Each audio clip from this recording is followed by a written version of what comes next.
لک الحمد یا اللہ والصلاۃ والسلام علیک یا رسول اللہ۔ سامعین دوستو، یقیناً آپ کو یاد ہوگا کہ پہلے ہمارے 10 قرض تھے جلالیوں پر، جو اب بڑھ کر 15 ہو چکے ہیں۔ جلالیوں، تمہیں بھی یاد ہے کہ نہیں؟ وہ جو ہم میں تم میں قرار تھا، تمہیں یاد ہو کہ نہ یاد ہو؟ وہی یعنی وعدہ نباہ کا، تمہیں یاد ہو کہ نہ یاد ہو؟ بہرحال وہ 10 قرض اب 15 ہو چکے ہیں، لیکن ابھی تک پوری جلالی ذریت سے اور خود جمل جلالی سے کسی کی طرف سے ان میں سے کسی ایک سوال کا جواب ابھی تک نہیں آیا۔ بس بارہا یہی کہہ رہے ہیں کہ جی ہم جواب دیں گے، ہم جواب دیں گے۔ ہم بھی منتظر بیٹھے ہیں کہ کب ہمارے ان اب 15 سوال ہو چکے ہیں جو ان سوالوں کا جواب یہ جلالی ذریت دیتی ہے۔ لیکن ابھی کچھ چیزیں کہنے کی ہیں جو میں کہنے کے لیے حاضر ہوا ہوں۔ یہ اپنے آپ کو کہتے ہیں نا کہ ہم اعلیٰ حضرت کے بڑے ہم اعلیٰ حضرت کے ماننے چاہنے والے ہیں۔ پہلے بھی ثابت ہو چکا ہے کہ یہ اعلیٰ حضرت کے نہیں ہیں، صرف اور صرف یہ اعلیٰ حضرت کا نام لیتے ہیں لوگوں کو ورغلانے کے لیے، صرف اور صرف یہ اعلیٰ حضرت کا نام لیتے ہیں اعلیٰ حضرت کے نام کے چندے کھانے کے لیے، چندے بٹورنے کے لیے۔ اب یہ بھی ثابت ہوگا آپ کے سامنے یہ صحابہ کے بھی دشمن ہیں اور روافض نواز ہیں، یہ بھی آپ کو ثابت کروں گا۔ اور پھر اعلیٰ حضرت کے یہ کتنے بڑے باغی ہیں آپ پہلے بھی جان چکے ہیں، اب تھوڑا مزید جان جائیں گے۔ دوستو، سب سے پہلی بات ہم پہلے سے کہہ رہے ہیں کہ یہ روافض نواز ہیں، نیم رافضی ہیں، مترفضہ ہیں یہ لوگ۔ اب آپ دیکھیں کہ یہ جو بکواس کر رہا تھا بار بار سیدی امام الغیرت حافظہ اللہ تعالی نے نسبت کی تھی فتنہ کی، جو سارے علماء کرتے ہیں اس طرح کے مارکوں کی طرف، مارکہ کربلا ہو، مارکہ جمل ہو، مارکہ صفین ہو۔ انہی کی گفتگو فرماتے ہوئے سیدی امام الغیرت نے فرمایا تھا کہ وہ امام کی رائے تھی، امام کا اجتہاد تھا، وہاں سے انکار کر کے چلے مکہ میں آ گئے، اجتہاد تھا، وہاں سے خطوں کے پیچھے چلے کوفہ میں آ گئے،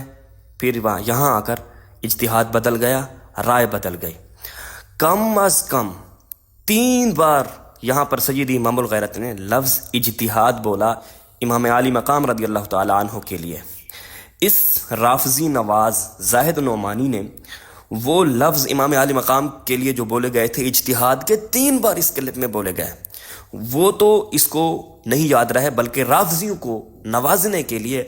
رافضیوں کو خوش کرنے کے لیے اس کمینے شخص نے وہاں سے آگے جو لفظ بولے کہ ایسی لڑائیوں کو جو ہم ثابت کر کے آئے ہیں، تمام متقدمین، فقہا، محدثین، ان کو سارے حوالے دیے جا چکے ہیں کہ ایسی لڑائیوں کو جمل ہو، صفین ہو، چاہے کربلا ہو، ان کو فتن میں شمار کرتے ہیں۔ اس کمینے شخص نے، زاہد نعمانی نے سب سے پہل کی، یہ بار بار زرق رافضی اس چیز کا حوالہ دیتا ہے کہ بریلوی علماء اب اس پر بات کر رہے ہیں۔ سب سے پہلے اس زاہد نعمانی کمینے شخص نے اس بات کو پھیرا، اس کو بدلا، فتنے کی نسبت ان لڑائیوں کی طرف تھی، اس نے کر دی امام عالی مقام کی طرف، اور اس کو اٹھا کر پھر اس زرق رافضی نے حضرت امیر معاویہ رضی اللہ تعالی عنہ پر جو بکواس کی، اور حضرت عائشہ رضی اللہ تعالی عنہا، ام المومنین سیدہ عائشہ رضی اللہ تعالی عنہا پر بکواس کی، اس رافضی کو تو ہم اچھے طریقے کے ساتھ جواب دیں گے، لیکن اہل سنت و جماعت میں چھپے جمل جلالی اس کی ذریت جو نیم رافضی ادھر بیٹھے ہوئے ہیں، پہلے میں ان سے پوچھنا چاہتا ہوں، مجھے بتاؤ جلالی ذریت، یہ کربلا کو تھوڑا سائڈ پر رکھ لو، جمل، صفین، ان تمام جنگوں کو ہمارے محدثین، فقہا، متکلمین فتن میں رکھتے ہیں، آپ ان کو کیا کہو گے؟ وہ حضرت امیر معاویہ کو فتنہ پرور کہہ رہے ہیں، یا دوسرے صحابہ کرام کو فتنہ پرور کہہ رہے ہیں، یا حضرت علی رضی اللہ تعالی عنہ کو فتنہ پرور کہہ رہے ہیں؟ کیونکہ اس پر اتفاق ہے، اسی لیے تم اب اس چیز کی طرف آ نہیں رہے ہو، آہستہ آہستہ ٹھنڈے ہوتے جا رہے ہو اس فتنے والے مسئلے پر۔ جب سے میں نے سیدی امام الغیرت کا وہ کلپ بار بار چلایا ہے، وہ امام کی رائے تھی، امام کا اجتہاد تھا، وہاں سے چلے انکار کر کے مکہ میں آ گئے، اجتہاد تھا، وہاں سے چلے خطوں کے پیچھے کوفہ کے قریب پہنچے، اجتہاد بدل گیا، رائے بدل گئی۔ اپنی رائے علماء کے پاس یہ لفظ چلتے ہیں، اور ایسی لڑائیوں کو تمہاری تاریخ اور حدیث اور